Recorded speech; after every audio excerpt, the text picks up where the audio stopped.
For years, I was on call after call trying to convert prospects into clients. And you know what? It worked. I got clients and grew my business. But after 8 years, I felt more like a telemarketer than a coach, spending more time trying to convince people to work with me rather than actually working with them. I'd love to, but my horoscope said not to make big decisions this week. Okay. Sounds decent, but can I call you back in a year? Sounds great, but I only make life-changing decisions on Tuesdays. It was starting to get really frustrating. The constant rejection began to take its toll.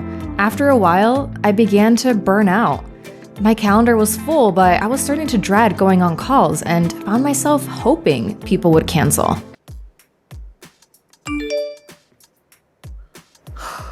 Yes. I mean, no. Oh no. Guess that means an early Netflix night for us, Loki. Don't look at me like that. I'll follow up with her tomorrow, okay? It's not my fault she canceled. And while I loved having new clients get enrolled during the calls, it actually didn't happen all that often. Even at great conversion rates of 30 to 50%, that's still a whole lot of no's. And it's especially draining when you know you can help them, they know you can help them too, but for whatever reason, it's just a no or a not now. And while most sales bros would say, "Don't ever let them off the call until they say yes. Overcome every objection. Do whatever it takes to get the sale." that's honestly just not my style. I have no desire to manipulate people to work with me if they're not ready or they truly can't afford it. And I also don't want people to join my programs unless they want to.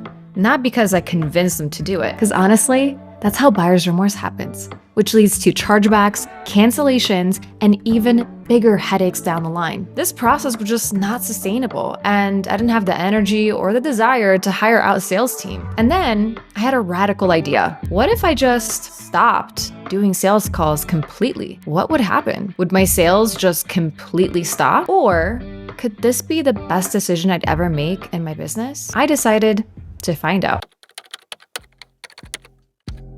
So first, I was thinking that I could just place all of my calendar invitation links that have people book calls with me with just direct purchase links. I've seen some people doing this on social media where they're just talking about their offers, they're posting it, here's my one-on-one offer, here's what it's included, and here's the link to buy, and then it seems like people buying according to them. Could it be that easy? That's exactly what I did.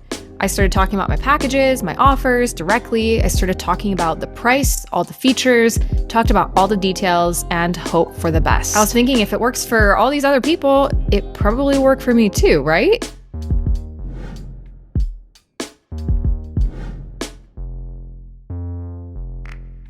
Yeah, not quite. The silence is kind of deafening. So attempt one didn't really work the way I thought it would. And I was trying to think what else could finally move the needle.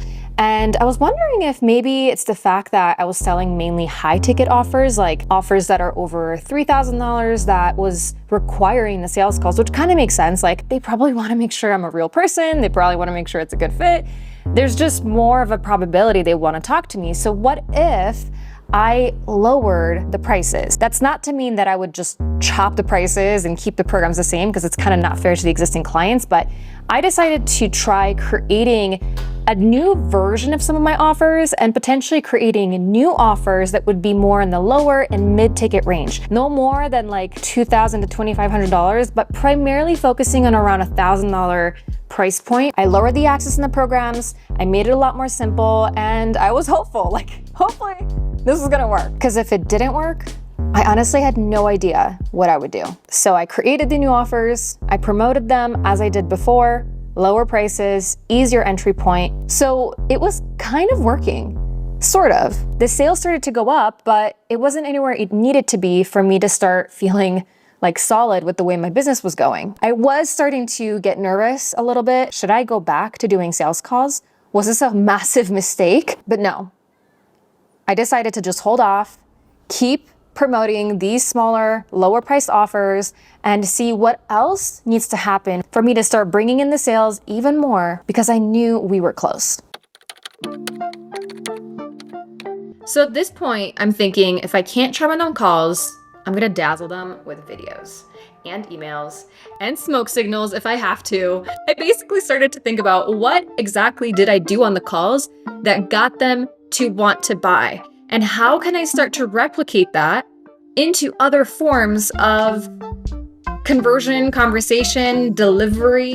And I noticed that sales calls tend to follow a very specific process that gets someone from unsure to engaged to wanting to buy. So I took those psychological elements that happen during a sales conversation and started to map them into a sequence of videos and emails aimed to evoke the same emotional reaction. So I put it into a sequential evergreen funnel that basically presented these videos and emails in respect to when that person signed up, so they were able to go through at their own pace, but still having some of those live elements included, and hope for the best. And after running it for a few weeks, I definitely noticed a few things. Number one, it wasn't nearly as effective as jumping on a call. The conversion was quite a bit lower. They need to actually watch those videos, and they might still not be sure if the program is exactly for them, but I was starting to see sales. I was starting to see quite a bit of an increase, and I was very happy.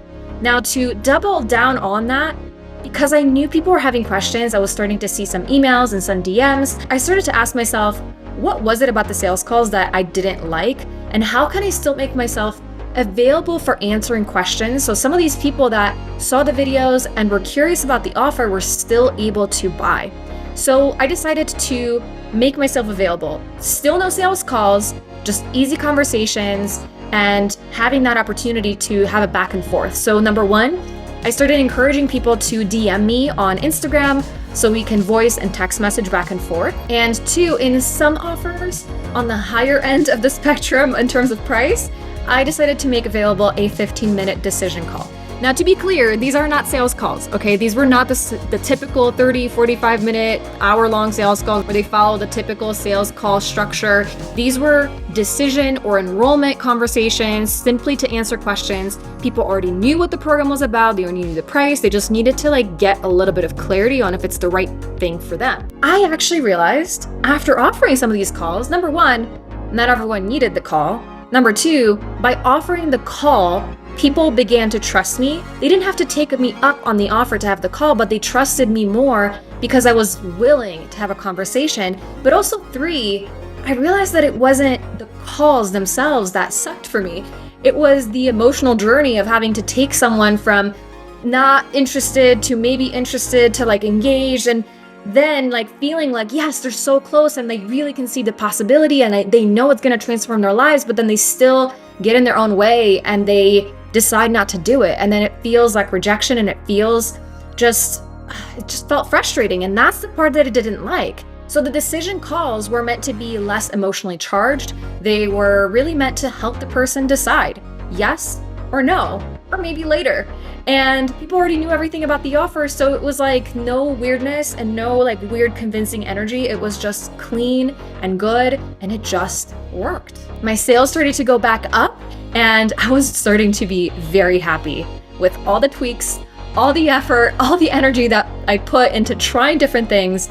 It finally started to pay off. So the truth is, I lied to you about something. It hasn't been a year. It has been 3 years since I stopped doing sales calls to sell my programs. I've learned that breaking the rules and creating a business model that actually works for you, works for me, is the ticket to creating a life that you want. I'm working 5 to maybe 15 hours a week, and I'm bringing in the same, if not more revenue as I did before. My business is not just surviving, it's thriving on my own terms. And if you want to know how to do this too, I have some information for you down below in the description. One of the best ways to start scaling and creating these mid-ticket programs is by offering online courses and group coaching programs. Here's a video where I talk about how exactly to start doing that so you can start scaling too.